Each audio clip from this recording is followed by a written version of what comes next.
ತಿಣಿಕಿದನು ಫಣಿರಾಯ ರಾಮಾಯಣದ ಕವಿಗಳ ಭಾರದಲ್ಲಿ ತಿಂತಿಣಿಯ ರಘುವರ ಚರಿತೆಯಲ್ಲಿ ಕಾಲಿಡಲು ತೆರಪಿಲ್ಲ. ಇದು ಕವಿವಾಣಿ. 24,000 ಶ್ಲೋಕಗಳ ಈ ವಿಶಾಲವಾದ ಆದಿಕಾವ್ಯದ ಸಾರವನ್ನು 200 ಪುಟಗಳಷ್ಟು ಅಳವಡಿಸಿದ್ದಾರೆ. 21ನೆಯ ಶತಮಾನದಲ್ಲಿಯೂ ವಾಲ್ಮೀಕಿಯ ಆದಿಕಾವ್ಯದ ಬೆಡಗಿಗೆ ಮನಸೋಲದವರಿಲ್ಲ. ಅನೇಕ ಕವಿಗಳು ರಾಮಾಯಣವನ್ನು ತಮ್ಮದಾಗಿಸಿಕೊಂಡರು. ಅಂತಹ ಕವಿಗಳ ಸಾಲಿನಲ್ಲಿ ಮೈನ ನಾಗರಾಜ್ ಅವರು ಒಬ್ಬರು. ಅವರು ಎಳೆಯರ ರಾಮಾಯಣ ನಿಜಕ್ಕೂ ಪರಂಪರೆಯ ಶ್ರೇಷ್ಠ ಕೃತಿಗಳಲ್ಲಿ ಒಂದು. ಭವಿಷ್ಯದ ಪ್ರಜೆಗಳಾಗುವ ಇಂದಿನ ಮಕ್ಕಳಿಗೆ ನೈತಿಕತೆ, ಸಾಮಾಜಿಕತೆ, ಧರ್ಮಗಳನ್ನು ಸುಲಲಿತವಾಗಿ ತಿಳಿಸಿಕೊಡಲು ಸುಲಿದ ಬಾಳೆಹಣ್ಣಿನಂದದಿ ಎಂಬ ಶೈಲಿಯೊಡನೆ ರಾಮಾಯಣವನ್ನು ಹೇಳುವ ಅಗತ್ಯದ ಕೊರತೆ ಈ ಪುಸ್ತಕದಿಂದ ನೀಗಿದೆ ಎಂಬುದು ನನ್ನ ಅನಿಸಿಕೆ. ನಮ್ಮ ದೇಶದ ಸಾಂಸ್ಕೃತಿಕ ಗ್ರಂಥಗಳಲ್ಲಿ ರಾಮಾಯಣವು ಅತ್ಯುನ್ನತ ಸ್ಥಾನವನ್ನು ಪಡೆದಿದೆ ಎಂದು ಪ್ರತ್ಯೇಕವಾಗಿ ಹೇಳಬೇಕಾಗಿಲ್ಲ.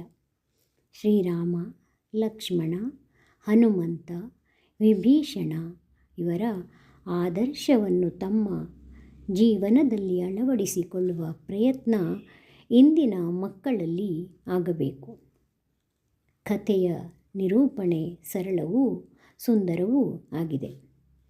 ರಾಮಾಯಣದ ಮುಖ್ಯ ಕಥೆ ಮತ್ತು ಪ್ರಾಸಂಗಿಕವಾಗಿ ಬರುವ ವಿಶ್ವಾಮಿತ್ರನ ಕಥೆ, ಬಲಿಚಕ್ರವರ್ತಿಯ ಕಥೆ, ಅಗಸ್ತ್ಯರ ಕಥೆ, ಭಗೀರಥನ ಕಥೆ, ಸಮುದ್ರ ಮಥನದ ಕಥೆ ಇತ್ಯಾದಿ ಕಥೆಗಳು ಸುಂದರವಾಗಿ ನಿರೂಪಿಸಲ್ಪಟ್ಟಿದೆ.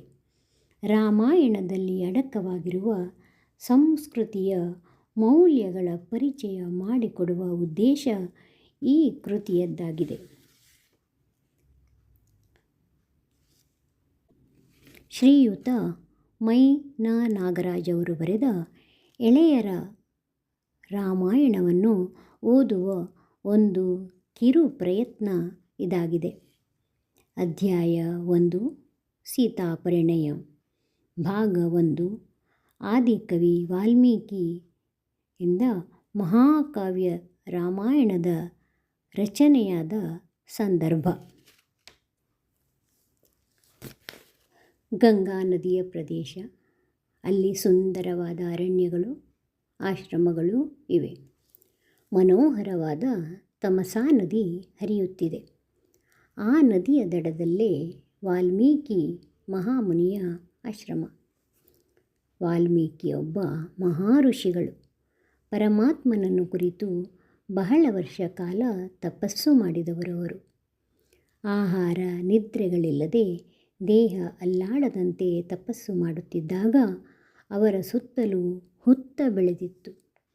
ಸಂಸ್ಕೃತದಲ್ಲಿ ಹುತ್ತಕ್ಕೆ ವಲ್ಮೀಕ ಎಂದು ಹೆಸರು. ಅಂದಿನಿಂದ ಆ ಮಹರ್ಷಿಗೆ ವಾಲ್ಮೀಕಿ ಎಂದು ಹೆಸರು ಬಂತು. ಒಂದು ದಿನ ನಾರದ ಮಹರ್ಷಿ ವಾಲ್ಮೀಕಿಯ ಆಶ್ರಮಕ್ಕೆ ಬರುತ್ತಾರೆ.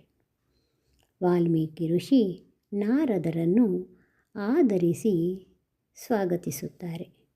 ಅನಂತರ ನಾರದರೆ, ಈ ಲೋಕದಲ್ಲಿ ಅತಿಶ್ರೇಷ್ಠನಾದ ವ್ಯಕ್ತಿಯ ಬಗ್ಗೆ ತಿಳಿಯಬೇಕೆಂದು ನನಗೆ ಆಸೆಯಾಗಿದೆ. ಆತ ಧರ್ಮವಂತನಾಗಿರಬೇಕು, ಸತ್ಯವಂತನಾಗಿರಬೇಕು, ಅತಿ ಬಲಶಾಲಿಯೂ ಪರಾಕ್ರಮಿಯೂ ಆಗಿರಬೇಕು. ಎಲ್ಲರ ಬಳಿಯೂ ಪ್ರಿಯವಾಗಿ ನಡೆದುಕೊಳ್ಳುವವನು, ದ್ವೇಷ ಮತ್ತು ಅಸೂಯೆಗಳು ಇಲ್ಲದವನೂ ಆಗಿರಬೇಕು. ಆ ಮಹಾತ್ಮನು ಬುದ್ಧಿವಂತನಾಗಿರಬೇಕು, ದುಷ್ಟರನ್ನು ಸೆದೆ ಬಡಿಯುವವನು, ಸತ್ಯವಂತರನ್ನು ಕಾಪಾಡುವವನು ಆಗಿರಬೇಕು. ಅಂತಹ ವ್ಯಕ್ತಿ ಈ ಲೋಕದಲ್ಲಿ ಇರುವನೇ?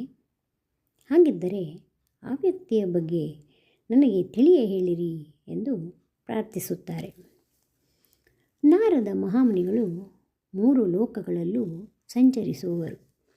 ವಿಶ್ವದ ಎಲ್ಲ ವಿಷಯವೂ ಅವರಿಗೆ ಗೊತ್ತು. ವಾಲ್ಮೀಕಿಯ ಪ್ರಶ್ನೆಯಿಂದ ಅವರಿಗೆ ಸಂತೋಷವಾಗುತ್ತದೆ.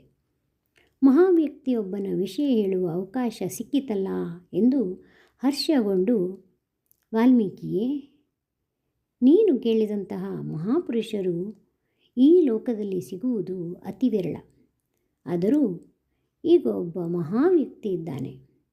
ನೀನು ಹೇಳಿದ ಎಲ್ಲ ದಿವ್ಯ ಗುಣಗಳನ್ನು ಅವನು ಹೊಂದಿದ್ದಾನೆ. ಆತನು ಇಕ್ಷ್ವಾಕು ವಂಶದವನು. ಅವನೇ ಶ್ರೀರಾಮ ಎಂದು ತಿಳಿಸಿ ಶ್ರೀರಾಮರ ಕಥೆಯನ್ನು ಹೇಳಿದರು. ನಾರದರು ಹೇಳಿದ ಕತೆ ಅದ್ಭುತವಾಗಿತ್ತು. ಶ್ರೀರಾಮನ ಕತೆ ವಾಲ್ಮೀಕಿಯ ಮನಸ್ಸಿನ ಮೇಲೆ ಅಗಾಧ ಪರಿಣಾಮ ಬೀರಿತು. ಮಹರ್ಷಿ ಬಹಳ ಪ್ರಭಾವಿತರಾದರು. ಆ ದಿನವೆಲ್ಲ ವಾಲ್ಮೀಕಿಗೆ ರಾಮನದೇ ಧ್ಯಾನ. ಮಧ್ಯಾಹ್ನ ಸಮೀಪಿಸಿತು. ಸ್ನಾನದ ವೇಳೆ ಆಯಿತು. ವಾಲ್ಮೀಕಿ ಋಷಿ ನದಿಯ ತೀರಕ್ಕೆ ಹೊರಟರು. ಶಿಷ್ಯ ಭಾರದ್ವಾಜ ಜೊತೆಯಲ್ಲಿಯೇ ಇದ್ದ. ತಮಸಾ ನದಿ ನಿರ್ಮಲವಾಗಿ ಹರಿಯುತ್ತಿತ್ತು. ಪಕ್ಕದಲ್ಲಿಯೇ ಸುಂದರವಾದ ವನ. ಕಣ್ಣು ಎತ್ತ ಹಾಯಿಸಿದರೂ ಗಿಡದ ಹಸಿರು. ಕಿವಿಗೆ ಇಂಪಾಗುವಂತೆ ನದಿಯ ಜುಳು ಜುಳು ದನಿ. ಪ್ರಕೃತಿಯ ಸೌಂದರ್ಯವನ್ನು ಹೆಚ್ಚಿಸುವಂತೆ ಕ್ರೌಂಚ ಪಕ್ಷಿಗಳೆರಡು ಅಲ್ಲಿಯೇ ಹಾರಾಡುತ್ತಾ ಆಡುತ್ತಾ ಇದ್ದವು. ವಾಲ್ಮೀಕಿಗೆ ಈ ಸೊಬಗನ್ನು ನೋಡಿ ಆನಂದ ಆಯಿತು. ಹಾಗೆಯೇ ನಿಂತರು. ಮಹರ್ಷಿ ನೋಡುತ್ತಿದ್ದ ಹಾಗೆಯೇ ಬೇಡನೊಬ್ಬನು ಆ ಕ್ರೌಂಚ ಪಕ್ಷಿಗಳಲ್ಲಿ ಗಂಡು ಹಕ್ಕಿಯನ್ನು ಬಾಣದಿಂದ ಹೊಡೆದು ಬಿಟ್ಟ. ಮೈಯೆಲ್ಲ ರಕ್ತಮಯವಾಗಿ ಹಕ್ಕಿ ನೆಲದ ಮೇಲೆ ಬಿದ್ದು ಹೊರಳಾಡಿತು. ಹೆಣ್ಣು ಹಕ್ಕಿ ದೈನ್ಯದಿಂದ ಅಳುತ್ತಾ ಕೂಗಲಾರಂಭಿಸಿತು. ಎಂತಹವರಿಗೂ ಕನಿಕರ ಹುಟ್ಟಿಸುವಂತಹ ದೃಶ್ಯ. ವಾಲ್ಮೀಕಿಗೆ ಕರುಣೆ ಉಕ್ಕಿ ಬಂದಿತ್ತು.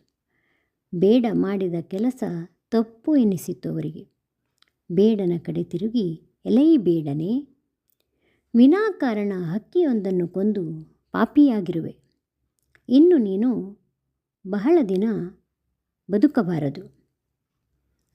ಮಾ ನಿಷಾದ ಪ್ರತಿಷ್ಠಾಂ ತ್ವಮಗಮಃ ಶಾಶ್ವತೀ ಸಮಾಹ ಯತ್ ಕ್ರೌಂಚ ಮಿಥುನಾದೇಕ ಮವದೀಹಿ ಕಾಮಮೋಹಿತಂ ಎಂದು ದುಃಖದಿಂದ ಉದ್ಗರಿಸಿದರು. ಹಾಗೆ ಉದ್ಗರಿಸಿದಾಗ ಒಂದು ಅದ್ಭುತ ನಡೆಯುತ್ತದೆ. ಉದ್ಗಾರ ಗದ್ಯ ರೂಪದಲ್ಲಿರಲಿಲ್ಲ. ಪದ್ಯದಂತೆ ಆ ಮಾತು ವಾಲ್ಮೀಕಿಯ ಬಾಯಿಂದ ಹೊರಬಿದ್ದಿತ್ತು. ಇದರಿಂದ ವಾಲ್ಮೀಕಿಗೆ ಆಶ್ಚರ್ಯ. ಶಿಷ್ಯನನ್ನು ಕುರಿತು, ಭಾರದ್ವಾಜ, ನನ್ನ ಉದ್ಗಾರವನ್ನು ಕೇಳಿದೆಯಾ ಎಂದರು. ಭಾರದ್ವಾಜನಿಗೂ ಅಷ್ಟೇ ಆಶ್ಚರ್ಯ. ಗುರುಗಳು ಪದ್ಯ ರೂಪದಲ್ಲಿ ಮಾತನಾಡಿದ್ದು ಇದುವರೆಗೆ ಅವನು ಕೇಳಿರಲಿಲ್ಲ. ಸುಮ್ಮನೆ ತಲೆದೂಗುತ್ತಾ ನಿಂತ. ವಾಲ್ಮೀಕಿ ಹೇಳಿದರು, ನಾನು ಮಾಡಿದ ಉದ್ಗಾರ ಪದ್ಯ ರೂಪದಲ್ಲಿದೆ. ಇದು ನಿಜವಾಗಿಯೂ ಹೊಸ ರೀತಿ. ಇದನ್ನು ತಾಳಮೇಳಕ್ಕೆ ತಕ್ಕಂತೆ ಹಾಡಬಹುದು. ವೀಣೆಯ ತಂತಿಯನ್ನು ಮೀಟಿ ಬರುವ ಝೇಂಕಾರದೊಡನೆ ಹೊಂದಿಸಿ ನುಡಿಯಬಹುದು. ಇದನ್ನು ಶ್ಲೋಕ ಎಂದು ಕರೆಯೋಣ ಎಂದರು. ಈ ರೀತಿ ವಿಶ್ವದಲ್ಲಿ ಮೊಟ್ಟ ಮೊದಲ ಶ್ಲೋಕ ಹುಟ್ಟಿತು. ನಂತರ ನದಿಯಲ್ಲಿ ಸ್ನಾನ ಮಾಡಿ ವಾಲ್ಮೀಕಿ ಆಶ್ರಮಕ್ಕೆ ಹಿಂದಿರುಗುತ್ತಾರೆ. ಪರ್ಣಶಾಲೆಯಲ್ಲಿ ಕುಳಿತು ಮಾಧ್ಯಾಹ್ನಿಕವನ್ನು ಮುಗಿಸಿದರು. ಮನಸ್ಸು ಬೇಡನು ಕ್ರೌಂಚ ಪಕ್ಷಿಯನ್ನು ಕೊಂದದ್ದನ್ನು, ತಾವು ಶ್ಲೋಕರೂಪದಲ್ಲಿ ಉದ್ಗಾರ ಮಾಡಿದುದನ್ನು ಮತ್ತೆ ಮತ್ತೆ ಮೆಲಕು ಹಾಕುತ್ತಿತ್ತು. ಆ ವೇಳೆಗೆ ಬ್ರಹ್ಮದೇವರು ಬಂದರು. ವಾಲ್ಮೀಕಿಗೆ ಆಶ್ಚರ್ಯ. ಎದ್ದು ನಿಂತು ಸ್ವಾಗತಿಸಿದರು. ಉತ್ತಮ ಆಸನವನ್ನು ಹಾಕಿ ಕೂಡಿಸಿದರು. ಬ್ರಹ್ಮನನ್ನು ಸ್ತುತಿಸಿ ನಮಸ್ಕರಿಸಿದರು. ಇಷ್ಟೆಲ್ಲ ಆದರೂ ಮನಸ್ಸು ಮಾತ್ರ ಕ್ರೌಂಚ ಪಕ್ಷಿಯ ಪ್ರಕರಣವನ್ನೇ ನೆನೆಸುತ್ತಿತ್ತು. ಬ್ರಹ್ಮದೇವರಿಗೆ ಈ ಸಂಗತಿಗಳು ಗೊತ್ತು. ಅವರು ನಗುತ್ತಾ, ವಾಲ್ಮೀಕಿ, ನೀನು ಪದ್ಯ ರೂಪದಲ್ಲಿ ಮಾಡಿದ ಉದ್ಗಾರವೇ ಸರಿ. ನಿನ್ನ ಉದ್ಗಾರ ಆ ರೂಪದಲ್ಲಿ ಬರಲು ನಾನೇ ಕಾರಣ. ಅದಕ್ಕೆ ಒಂದು ಉದ್ದೇಶವೂ ಇದೆ. ಈ ದಿನ ನಿನಗೆ ನಾರದರು ಶ್ರೀರಾಮಚಂದ್ರನ ಕಥೆಯನ್ನು ಹೇಳಿದರಷ್ಟೇ. ಅದನ್ನು ನೀನು ಶ್ಲೋಕ ರೂಪದಲ್ಲಿ ಇಡೀ ಲೋಕಕ್ಕೆ ತಿಳಿಸಬೇಕು. ಇದುವರೆಗೆ ಬೇರಾರಿಗೂ ತಿಳಿಯದ ವಿಷಯ ಇನ್ನು ಮುಂದೆ ನಿನ್ನ ದಯೆಯಿಂದ ಎಲ್ಲರಿಗೂ ತಿಳಿಯುತ್ತದೆ. ಮಹಾತ್ಮನೊಬ್ಬನ ಕಥೆಯನ್ನು ಕೇಳಿ ಲೋಕ ಪಾವನವಾಗುತ್ತದೆ. ನೀನು ಹೇಳುವ ಕಾವ್ಯ ಆದಿಕಾವ್ಯ, ಅಂದರೆ ವಿಶ್ವದ ಮೊಟ್ಟ ಮೊದಲ ಕಾವ್ಯ ಆಗುತ್ತದೆ. ಇದರಲ್ಲಿ ಸ್ವಲ್ಪವೂ ಉತ್ಪ್ರೇಕ್ಷೆ ಇಲ್ಲ, ಸುಳ್ಳು ಇಲ್ಲ, ಮತ್ತು ಇದು ಕಲ್ಪಿತವೂ ಅಲ್ಲ. ಆದ್ದರಿಂದ ಇದು ಪುಣ್ಯಕಾವ್ಯ ಆಗುತ್ತದೆ, ಮಹಾಕಾವ್ಯ ಆಗುತ್ತದೆ. ವಿಶ್ವದಲ್ಲಿ ಸೂರ್ಯ ಚಂದ್ರರಿರುವವರೆಗೆ, ಸಮುದ್ರದಲ್ಲಿ ನೀರು ಇರುವವರೆಗೆ ಈ ಕಾವ್ಯವನ್ನು ಜನ ಓದುತ್ತಾರೆ. ಆದ್ದರಿಂದ ಶ್ರೀರಾಮನ ಕಥೆಯನ್ನು ಈ ಲೋಕದ ಜನರಿಗೆ ಹೇಳು. ಆದಿಕಾವ್ಯವನ್ನು ಬರೆದು ನೀನು ಆದಿಕವಿ ಆಗುತ್ತೀಯ. ನಿನಗೆ ಶುಭವಾಗಲಿ ಎಂದು ಹೇಳಿ ಮಾಯವಾದರು. ಬ್ರಹ್ಮದೇವರು ಹೊರಟು ಹೋದ ಮೇಲೆ ವಾಲ್ಮೀಕಿ ಋಷಿ ರಾಮಾಯಣದ ಬಗ್ಗೆ ಚಿಂತೆ ನಡೆಸಿದರು. ರಾಮಾಯಣದ ವಿವಿಧ ವ್ಯಕ್ತಿಗಳು ಅವರ ಕಣ್ಣ ಮುಂದೆ ನಲಿದಾಡಿದರು. ಎಲ್ಲ ಪಾತ್ರಗಳ ಸೃಷ್ಟಿಯಾಯಿತು. ನಾರದರು ತಮಗೆ ಸಂಗ್ರಹವಾಗಿ ಹೇಳಿದ್ದ ಕಥೆಯನ್ನು ಅದೇ ಕ್ರಮದಲ್ಲಿ ವಿಸ್ತಾರವಾಗಿ ಬರೆದರು.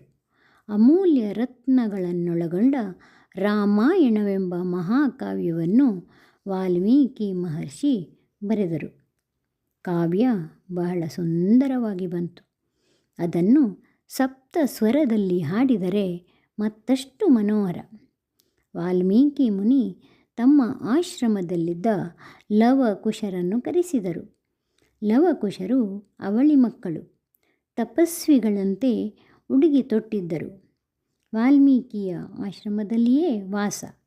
ವಾಲ್ಮೀಕಿ ಋಷಿ ರಾಮಾಯಣ ಕಾವ್ಯವನ್ನು ಅವರಿಗೆ ಹೇಳಿಕೊಟ್ಟರು.